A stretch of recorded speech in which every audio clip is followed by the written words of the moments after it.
Italy کے شہر بیرگامو میں بھارتی یوم آزادی کو یوم سیاہ کے طور پر منایا گیا۔ فضائیں پاکستان زندہ باد، کشمیر بنے گا پاکستان، پنجاب بنے گا خالصتان کے نعروں سے گونج اٹھیں۔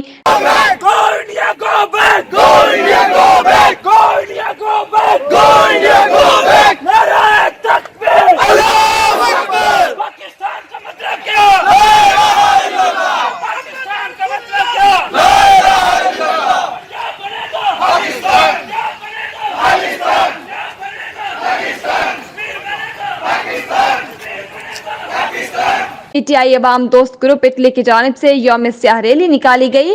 سکھ اور پاکستانی کمیونٹی کی بڑی تعداد میں شرکت۔ تفصیلات دیکھتے ہیں تنویر ارشاد کی اس رپورٹ میں۔ اٹلی کے شہر بیرگامو میں پاکستان تحریک انصاف، عوام دوست گروپ اٹلی اور EU پاک فیڈریشن کی جانب سے 15 اگست بھارتی یوم آزادی کو یوم سیاہ کے طور پر منایا گیا۔ یوم سیاہ کے موقع پر ریلی کا انعقاد کیا گیا، جس کی قیادت عوام دوست گروپ کے سرپرست اعلیٰ سید سجاد حسین بخاری، صدر چودھری تجمل حسین کھٹانہ اور میاں آفتاب احمد کر رہے تھے۔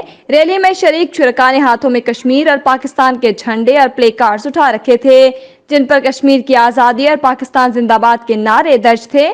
ریلی میں شریک شرکاء نے زبردست نعرے بازی کی، جس کے باعث شہر کی فضائیں اللہ اکبر، پاکستان زندہ باد، کشمیر بنے گا پاکستان اور مودی دہشت گرد کے نعروں سے گونج اٹھیں۔ پاکستان زندہ باد، مودی قاتل قاتل قاتل۔